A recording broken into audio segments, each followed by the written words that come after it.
when COVID hit, you know, what are the good things about COVID? You know, was, you know, after being all upset like everybody else about what we were going through, and it was hard to find good things.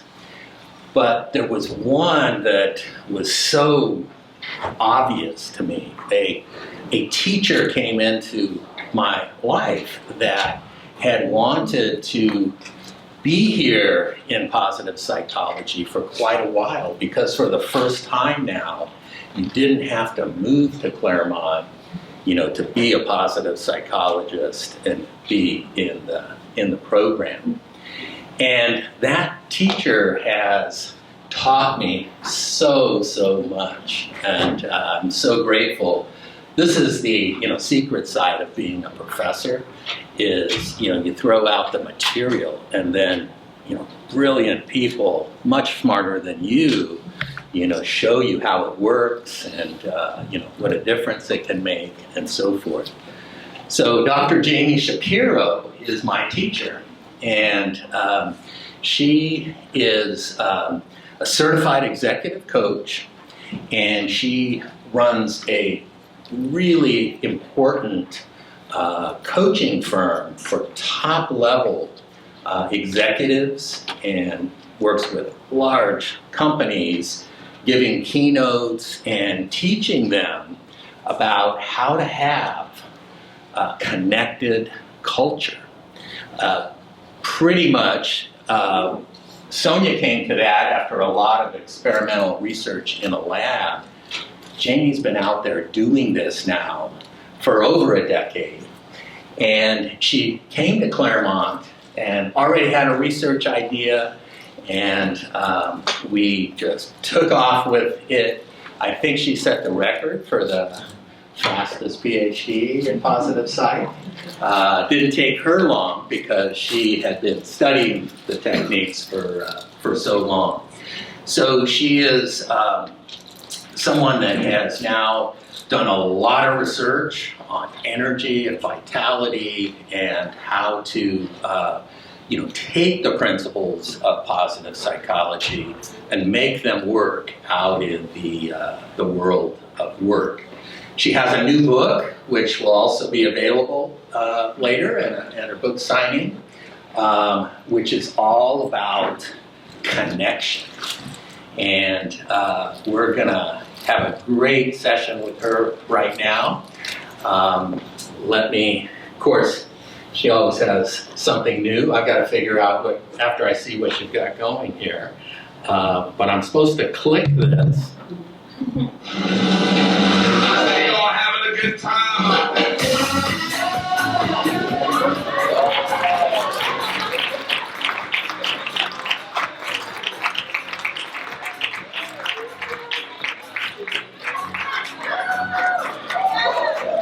Yes! Too early for pitbull? Never too early for pitbull.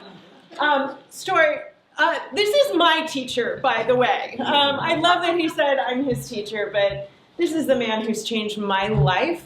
And I could cry right now, but I'm going to do my best not to, because we had some things to talk about this morning. So this guy right here that you just saw on the video, that's Laser Kid. He is the youngest ever professional laserist.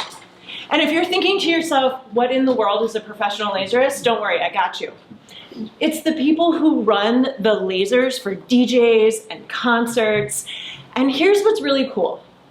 Not only is this a 16-year-old entrepreneur, but those lasers that you saw in the video, they can actually blind you. They are so powerful, you need a government license to run them and program them.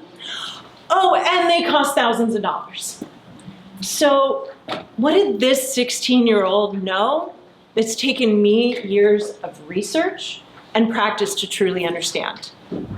Well, he understood what Sonia talked about last night, which is connection is the heart of everything. It's the heart of business. It's the heart of how we actually become deeply fulfilled. And it's about connection to self, connection to others, and connection to something greater. So you are all here because you have this passion for positive psychology. So we've got to start with connection, right? Like it would not work out if we didn't start with connection. So let's do that. Let's start with connecting with each other. And we're just going to take 2 minutes. But before we do, I want you to rate yourself, and I want you to rate your energy.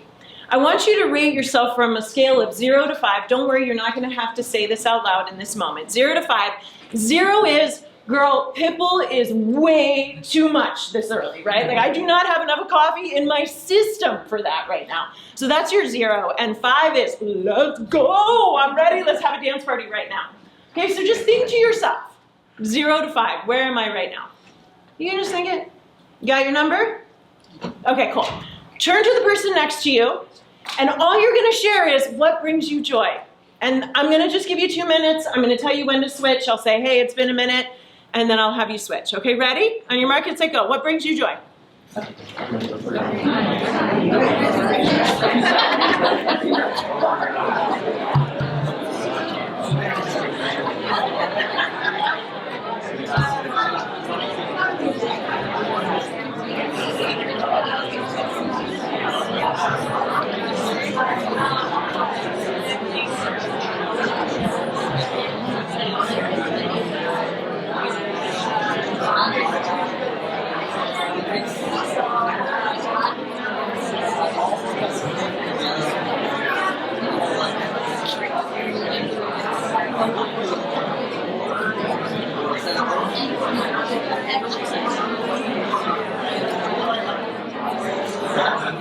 All right, that's 1 minute. Go ahead and switch if you haven't switched. Share what brings you joy.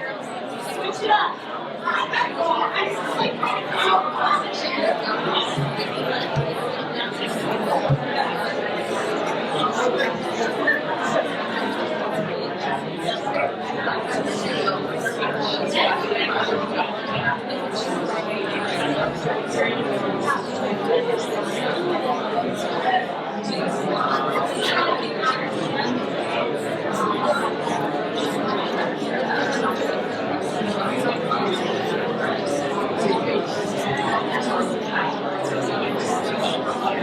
All right, now we're going to come on back. This is where I have to use the microphones. Can you hear me? Come on back. Come on back. Actually, this is my favorite part because nobody wants to come back. And I understand. Because connection is awesome. All right, this is so fun. Do you see nobody? Like half the room's still like, man, is this really a keynote? Or yeah. Okay, now we're gonna rate ourselves again. Scale of 1 to 5. How's your energy? We're 5s. We're 5s.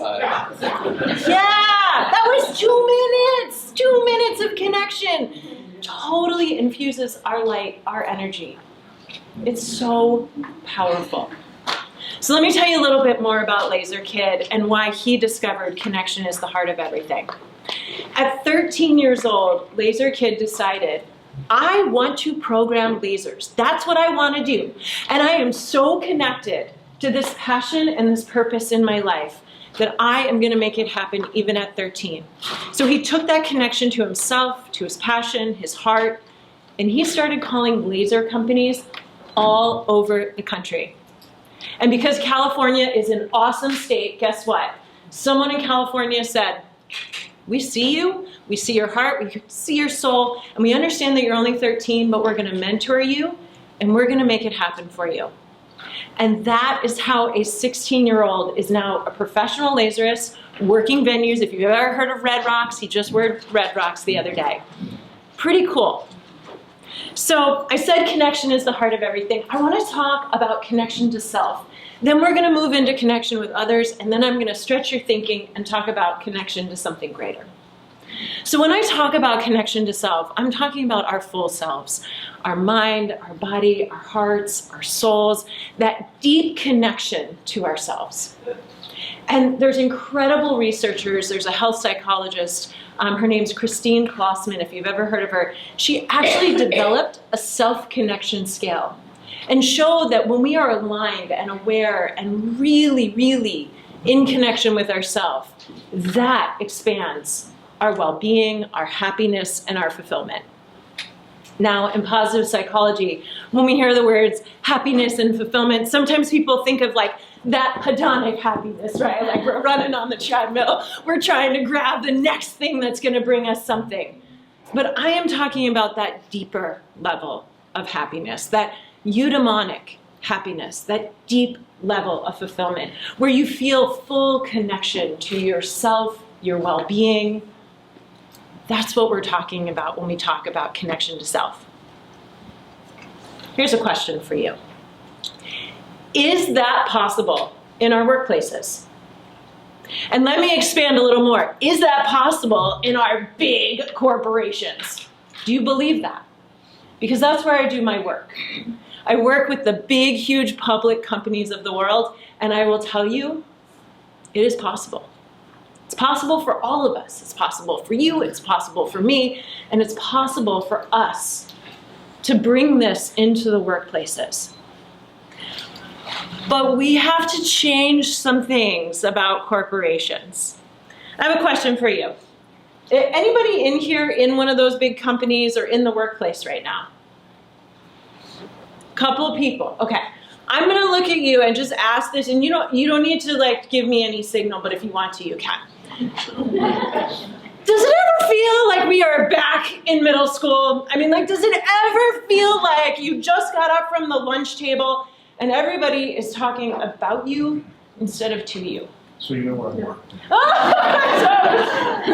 It feels like this, listen, and we don't get recess. Like, what happened to recess? I mean, I could handle this if we got a little more recess. This is, unfortunately, and I will tell you, working in these big corporations, this is how people feel sometimes.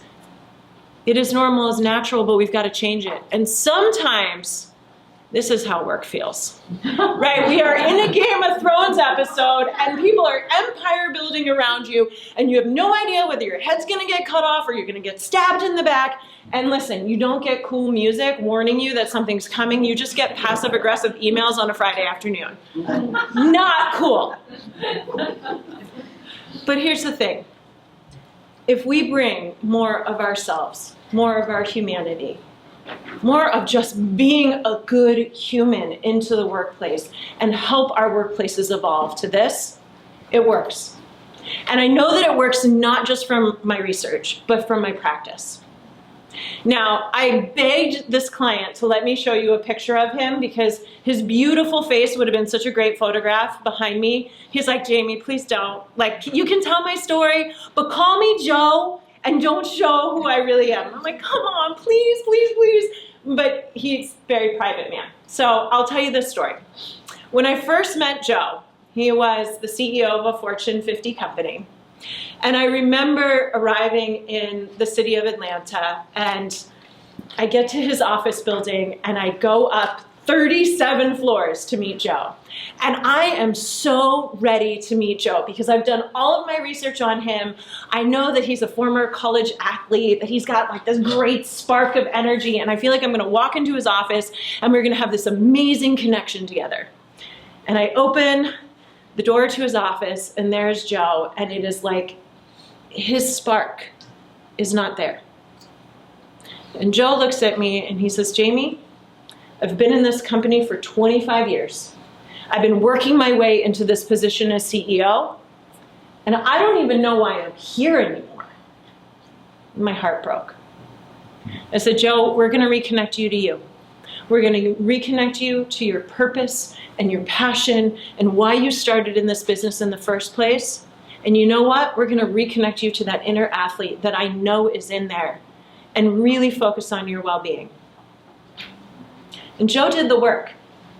He did the work, and listen, we can't snap our fingers or wave a magic wand. It doesn't work like that. You gotta show up, you gotta say this is what I want in my life, and you gotta do the work. And he did the work. And I will never forget the day, years later, I get a text from Joe. And it's one of my favorite career moments because I look at my phone and it's just a link. And I click on the link and it says, Joe elevates Atlanta with his company. He had made the choice so deeply to reconnect to the community that they'd invested a lot of money to help the inner city youth of that city that his office overlooked. Joe reconnected to himself.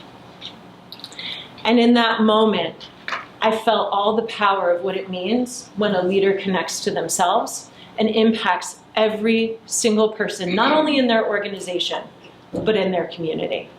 That's the power. And some of you, I'm looking at you because you're in the workplace right now. Sorry, you're like, please, girl, please. I don't know why I ever raised my hand. It's like me.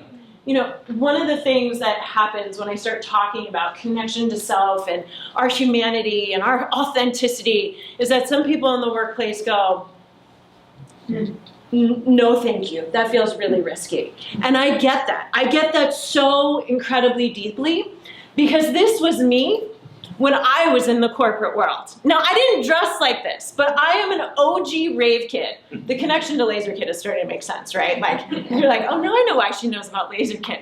Yeah, I am an OG rave kid, and I was in the corporate world at this time.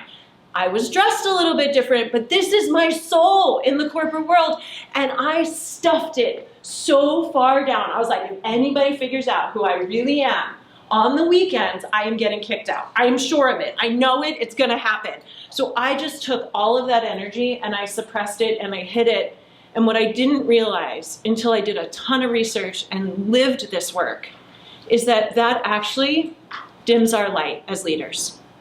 When we connect to who we are, if I would have connected to Rave Girl in my life, I would have been such a better leader. And let me tell you, I am in full connection with her right now. But I was not back then. And I would have been more innovative. I would have been more creative. I would have been a better leader. I just didn't know that then. But I know that now. So let me ask you. I'm looking at you. Hi. Hey there. Who's your inner rave girl? Okay, you don't have to answer that. And it's not maybe a rave girl, right? But there's that part of us that is so authentic that when we connect to it, it just illuminates who we are at the core. And so I want you each to think about that for yourselves. Like, what's that part of you that maybe you've stuffed away or haven't connected to? Maybe it's that part of you from when you were 18 or 19 years old that you haven't let come out yet. Just want to invite you in this moment to think about that and who that is. You see, a lot of us get into these cycles of doing a lot, right? We're like doing so much, and we're so active and doing and doing and doing and doing that we forget that without our being, we're not cultivating our well-being. And one of the things that my research has showed me so deeply is that self-care is not selfish. And we can't serve, we can't lead, we can't be our best. And let me be clear, when I talk about leadership, I am not saying whether you manage people. I'm talking about, do you own your capacity to inspire? Your community, your family, your workplaces, anywhere, your university systems. Are you owning that? Because when we care for ourselves, what my research shows is that that's when we maximize how we impact the world. Now let me tell you the reality of what I saw in the workplace and what I see every day. People are scheduled so back to back, from meeting to meeting to meeting to meeting to meeting to meeting to Teams to Zoom to this to that, that they will get to the middle of their day and say, oh my gosh, I haven't even gone to the bathroom. And I need to go to the bathroom. Like, we're getting the basics wrong. I had a CEO tell me, she said, Jamie, I don't drink water during the day. I was like, what? I'm sorry, do you know that impacts your brain when you don't drink water and you're leading a Fortune 25 company? She said, I don't want to have to get up from a meeting and use the restroom. That's how wrong we're getting it in the workplace. We're not drinking water or using the restroom. And foundationally, everyone in this room knows that's not okay. Doesn't work. But it was stories like that that led me into my research in vitality. And when I talk about vitality, what I'm talking about is the energy within us that is utilized for everything we want to do in life. And so I've been on this journey with Stuart when I came to him and I was like, I want to study vitality. And I want to study it from all different dimensions. The first thing he said to me is, well, you need a scale to do that. I'm like, oh, how do you do that, right? So how do I develop a scale? So I had to start there because if I wanted to measure it in a more robust way, I needed to start there. And so this journey for me in researching vitality has been a really powerful one because not only have I been able to do multiple studies, not just with academic research, but also in the worlds of work that I play in. And what I have found through my research is that when we have high vitality as humans and leaders, we create more open and engaged and positive relational energy. And we create the more inclusive environments that we're after. But when we are not caring for ourselves, when we are not highly vital, unfortunately, the opposite happens. Self-care is not selfish. It is our access point to vitality. I had a question. I just flew in from Boston last night, and I was with a C-suite team. I do a lot of executive offsites. And one of the C-suite members said to me, Jamie, I don't understand. I am so back-to-back and so busy. I don't even understand how I'm ever going to get ahead of this. And I said, listen, I get it, because leadership is sometimes a battle between our short-term and our long-term selves. And life is sometimes a battle between our short-term and our long-term self. If we never prioritize the long-term self, we don't get to this vitality. We've got to ask ourselves, what do I need to do today that's going to serve me tomorrow? So let's go back to Laser Kid for a moment. He's amplifying light every single day. So I want to ask you, how bright's your light? You don't have to answer me out loud. These are all like, I just want you to answer in your head. Unless I call on you again, and then I want you to answer me exactly like this. But do you feel like you're illuminating because you are connected to yourself? You know who your inner rave girl is, and you just are amplifying light. Or maybe you don't feel as connected to yourself. Maybe you aren't prioritizing your long-term self, and that's okay. But I want you to think about, how might I? And I think that takes a really big shift for us. It shifts us from thinking about time and how do we dedicate time to actually, how do we actually focus on our own energy?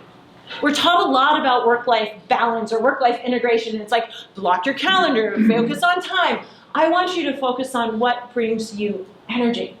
And you're going to see that a lot of my research is all about those little moments. The moment that you just had with each other where you looked at each other and said, what brings you joy? That brought light into this room because you were connecting with each other.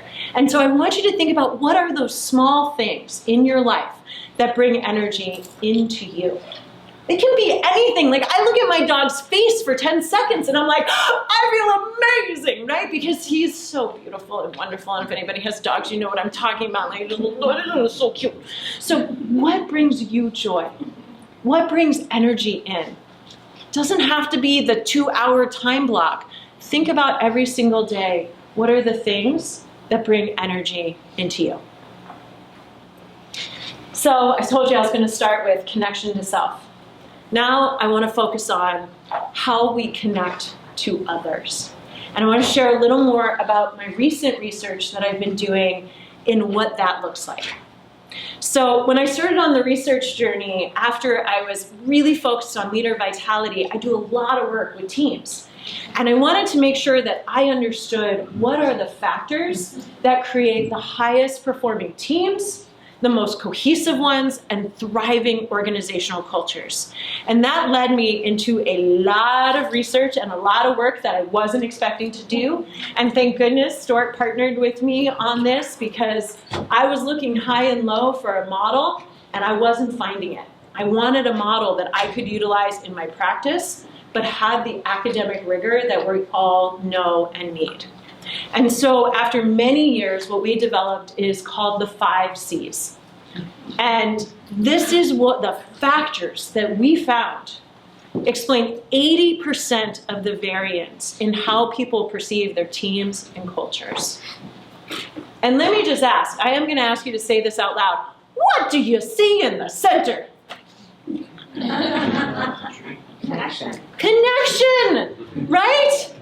All of this research, and guess what? You heard about it last night. You just heard me talk about it for 20 minutes. Connection is the heart of team performance. It's right there in the center of the model, right? And connection actually creates the expansion of every other factor you see in this model. Candid communication, clarity, collaboration, right? We hear that all the time. We want more collaboration, and ultimately contribution. Connection, we have found, not only impacts every single other factor the most, it is the highest explanation in our model of what creates work satisfaction and engagement. Now, the whole model explains all of it more, but connection is that single factor. Because whether we realize it or not, every interaction we have, every person is asking, do you care about me? And can I trust you? Right? And we all know those relationships that don't feel that way. Right? Think about for a moment the relationships that feel kind of transactional in your life. Like you get the phone call and you're like, ugh, I know that person wants something, right? We all feel that sometimes. And then we have those deep relational relationships with, right? Those people that you know have trust and care and you just feel it. Now let me ask you, I'm gonna actually, on the count of 3, you're gonna say this out loud. On the count of 3, who do you wanna connect to more? The transactional or the relational people? 1, 2, 3. Yeah, it's not right, like come on. And yet, we don't focus on this enough, right? When I ask this question in workplaces all of the time, I say, who do you wanna connect with? And the whole room goes, relational. I'm like, why are you not spending more time on this? Who do you wanna collaborate with more? Who do you wanna pick up the phone with? Who are you actually going to walk into their office and have a conversation with? It's the relational people. And yet people say, oh, this is a waste of time. We can't spend time getting to know our humanity. Yes, you can. You have no choice. This is what creates high-performing teams. Just is. Okay, since I said to my husband before I left, I was like, I get to have my full nerd on display here. A lot of times I have to, not talk as much about the research, but I'm like, I can be as nerdy as I want, and these people will totally be with me. So thank you. Thank you so much for letting me go here. I just want to talk a little bit about Paul Zach's research and some of the work in neuroscience, because what is so cool about the research and what we understand about connection and trust is that it literally helps our brains function better. Now, I don't know if I have any neuroscientists in the room. I probably do. I know that the brain science is not this simple, but this is a really good visual to help understand what's going on, which is the distinction of where our deep level of thinking happens when we're in high trust environments versus when we are in fear-based environments. Right? When we're in high trust environments, it literally illuminates our light. We have 106% more energy, and that's some of Paul's research, showing what high trust environments not only do to our brain, but also the hormones that are coursing through our brain and body. It literally changes how we think and how our energy is. Pretty cool, right? When we have that high connection, then we get to communicate with each other differently. Then we actually can lean into candid communication. Now, I'm curious, when you see these words, candid communication, what are some of the words that come to your mind? Audience participation moment. Authentic. Vulnerable. Clear. Conflict, great. Clear. Like it, okay. Yeah, we definitely are positive psychology oriented, right? We're all like, honest, transparent, authentic. I love that. Sometimes when I put these words up here, what people actually feel is like, oh gosh, this term's been weaponized. Radical candor got weaponized. And people are using it in a way where it's like, oh, I'm in a meeting and someone is being really rude, and they look at me and I say, hey, I finally get the courage to be like, hey, can we turn the temperature down just a little? And they're like, what? I'm just being radically candid. And I say, no, you're just being a jerk. You're just being a jerk. Because candid communication without care is just you being a jerk. There's a reason that connection is at the center of the model, because without it, candid communication doesn't work. And when I talk about candid communication, what I am really talking about, I'm talking about being able to speak truth in service of our collective success and building our trust. Now you see that word truth circled, right? And you're like, Jamie, truth is pretty hard these days. Like, what is truth?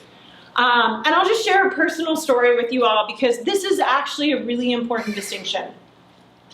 My family and I, so I have 2 teenagers, and we have dinner together, and we love cupcakes. I don't know about you all, but like they are just like, they're so delicious. And so one night after dinner, we're all having cupcakes, and I just want you to imagine, my couch is here, coffee table is here, my husband finishes his cupcake, and he puts his plate on the coffee table. Now, my family would say I'm slightly controlling, and they probably wouldn't say the word slightly, they'd probably use a different adjective there. And when that plate went on the coffee table, I was like, be cool, didn't make it to the dishwasher, but it's gonna make it to the dishwasher. I know it's gonna make it to the dishwasher. And it wasn't making it to the dishwasher, and I was a little bit tired, and I'm like, that's okay, I'm gonna just go to sleep and be cool. I'm gonna be chill about the plate, coffee table, it's okay. And I did tell this story in front of my husband a week ago, and it was very uncomfortable. But I went to bed, and my daughter got very inspired by the cupcake situation. And she wanted chocolate cupcakes, so she decided to make a lot of chocolate cupcakes that night. This is what my kitchen looked like when I woke up the next morning. The girl does not know how to clean up. And guess what? That plate was still on the coffee table. So I took a deep breath. My husband woke up. He looked at the kitchen and he said, Jamie, what happened to our kitchen? I said, our daughter was inspired. And then he looked at the coffee table. He said, and she left her plate on the coffee table. She didn't leave her plate on the coffee table. And that is just so normal and natural, right? This is why truth is so hard. And you might have heard this referred to the ladder of inference or the reflexive loop, but we take data points and we put our assumptions and our beliefs and we just put our stories. We're story-making machines. And it's so normal that my husband would have seen that kitchen, that plate, and decided it was all her. But we are doing this all the time. We do it all the time. And so part of being really great candid communicators is knowing where are the data points, where are the facts as much as we can find them, and what is the story that we create. Because what I see every single day is that there are people always that need truth. Always that need truth. And we've got to get great at being able to not only give candid communication, but we also need to be great at receiving it. And when we look at our research, we see that candid communication is the most powerful factor in performance. Here's what's so cool, I think. I hope you all think it's cool too. But when we were working on the 5 C's, not only did we do a ton of academic research, but we had a Fortune 25 company say, we're going to open our doors to you to do the research on the 5 C's. Oh, and you can have access to all of our performance data and our engagement data. And we want to make this model come to life with you. And so not only have they been using the model now for multiple years, they just made Forbes' top 50 workplace cultures list.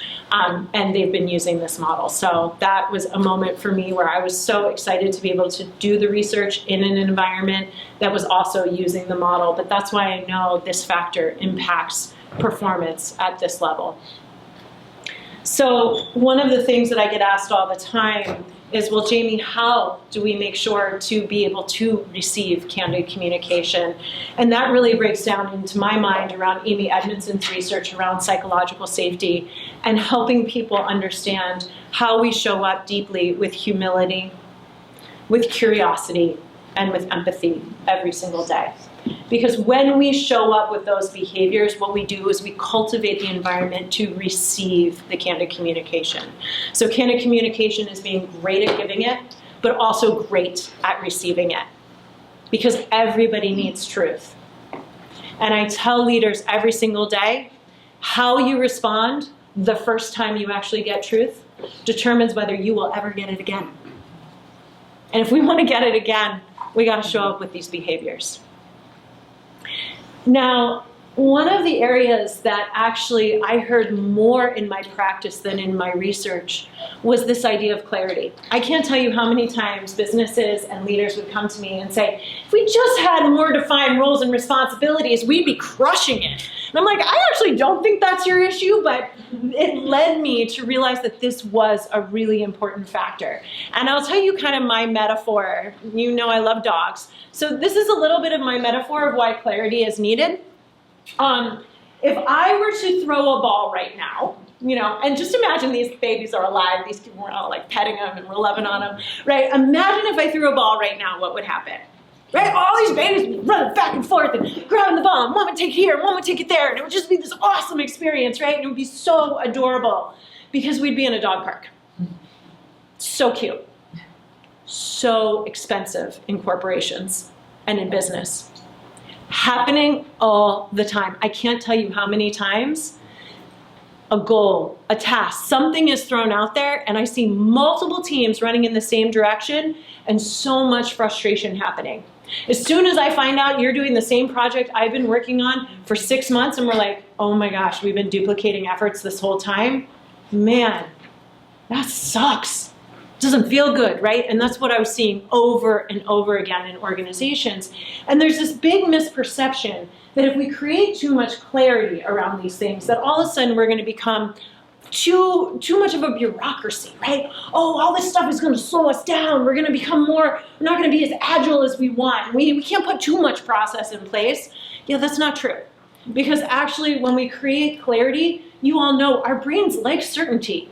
Our brains don't like to feel out of control. And when we don't have clarity, our brains get a little wonky. And so clarity actually directs our energy. It helps take that light and focus it. It doesn't reduce it. And so this became a factor that we had to have in the 5 C's model. And then we really started researching more and more. And I know there are researchers out there working on this concept of clarity. And I'm so grateful because I actually think it's an understudied one in our work. And it makes a difference in our workplaces.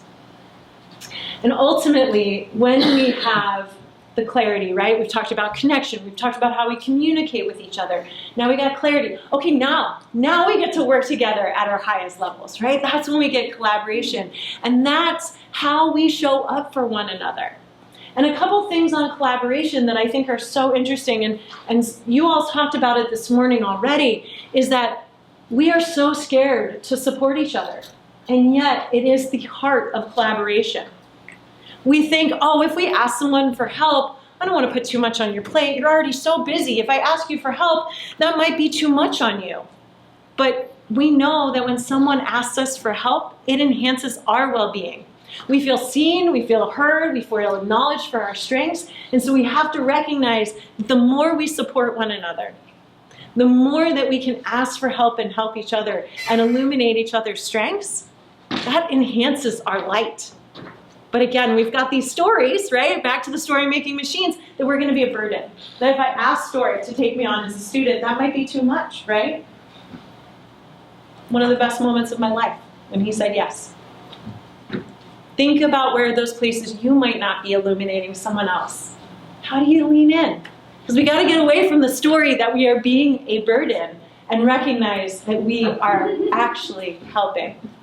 Yeah, we kind of have this on, don't we? Thanks for giggling. I love when I hear a giggle. I am like, yeah. If we want to do this well, we actually have to take our busy badge off. I don't know how many of you are wearing it, but it's that moment where I come up to you, I'm like, how are you? And you're like, I'm busy. Cool.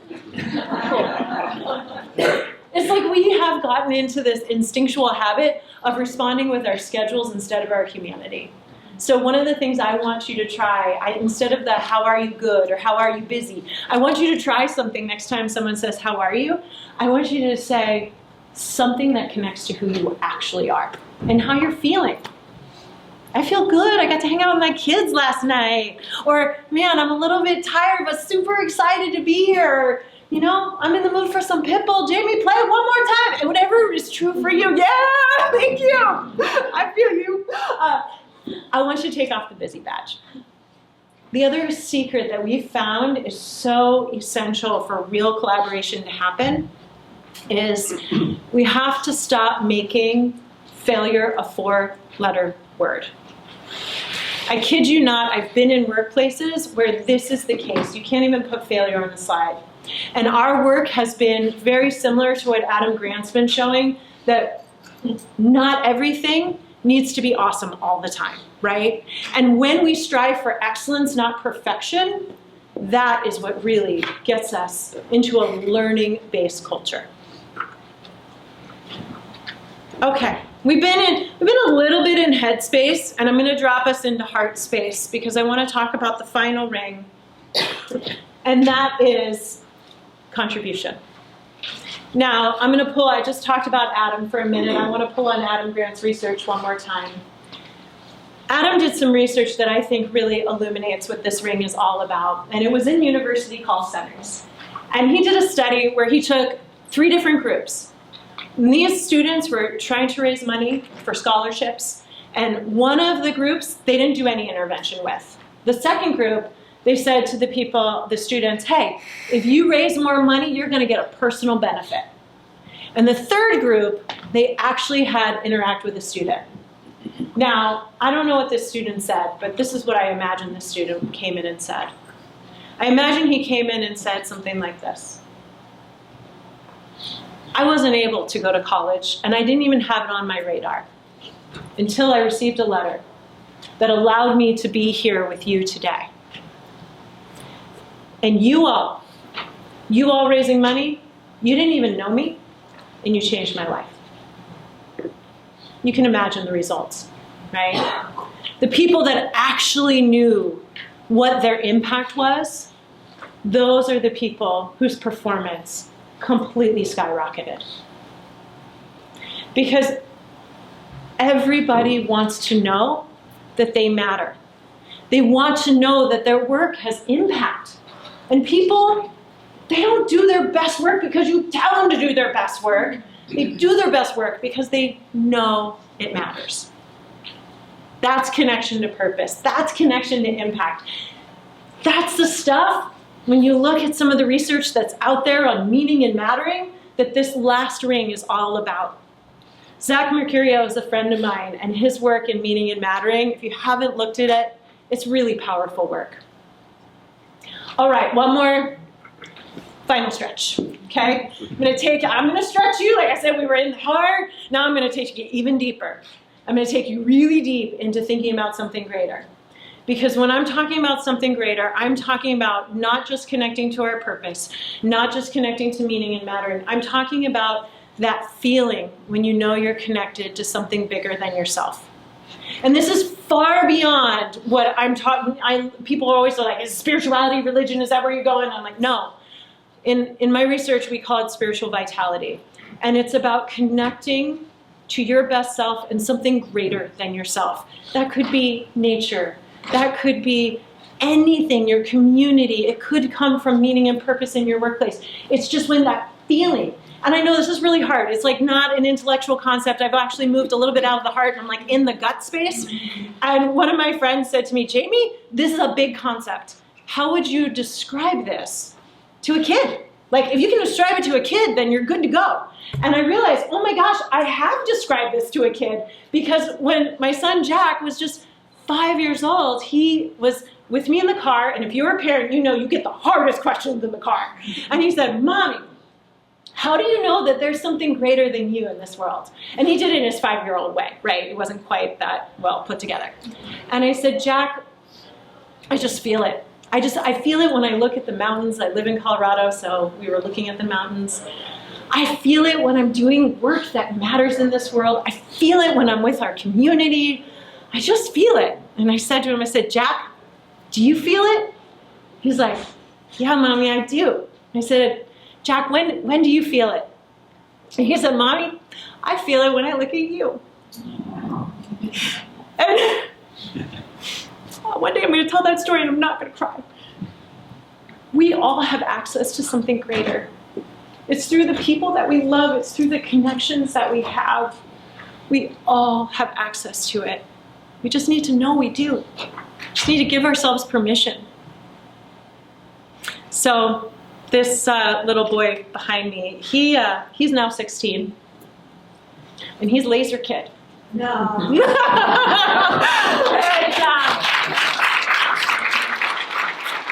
I will tell you, I go to more raves now than I did when I was 18, so I am really connected to Rave Girl. And that little boy is now bringing light into the world every single day. So I want to ask you, what's the small things that you can do? Connect to self, each other, and something greater. Because connection isn't about a revolution. It's those moments, those small moments of connection. It's the conversation you've been meaning to have. Have it with care. It's that person that you haven't connected to, that you know you want to. Reach out. Make that connection happen. And maybe it's that part of you that you just haven't let breathe for a really long time. Let it out. Because it is those moments of connection, that courage, that is the light. Be the light. Thank you all so much.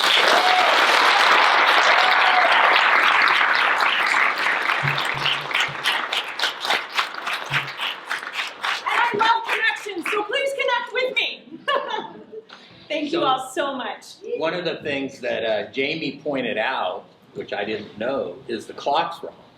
And we have 5 minutes for questions. Oh, I didn't know that. I thought I had to start it. Okay. Hey, my friend. He's like, I'm totally getting back at this girl right now. I don't have a question. Oh.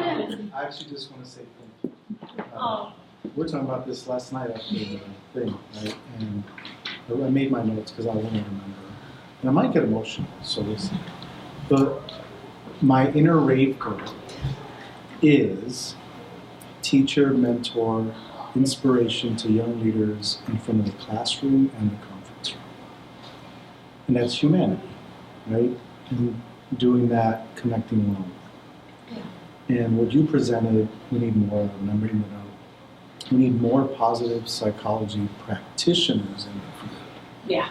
Academia for academia is good, but not if it just stays in the universities. Right, and so what you're doing is integrate into the what we all, the corporate speak, our ways of working. Yes, our ways of working. Right. So yes. until it's integrated there, then I think we've made it. A small percentage of corporate leaders even know about positive psychology. How many people raise their room and you ask the question? Me and one other person. Yeah. It's the same in like academic programs. Hey, how many of you are in corporate America? Yeah. Most of the times in the classes I've taken, it's only me. And so I think what you're doing is amazing. And again, I just wanted to say, yeah, thank you. We need more. Thank you.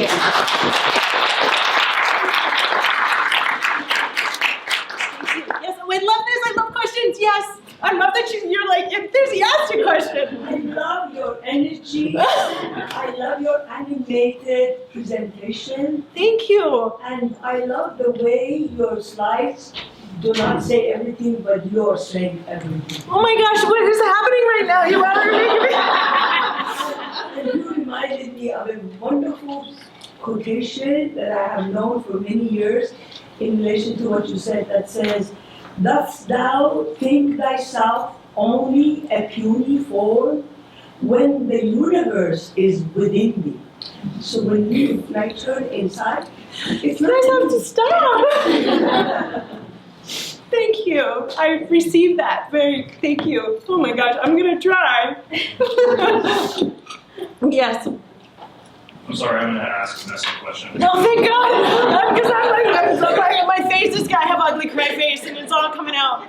I'm a high school teacher. I teach AP Psych and positive psychology Yeah. in suburban Denver. And, Hey, Lama, what's up?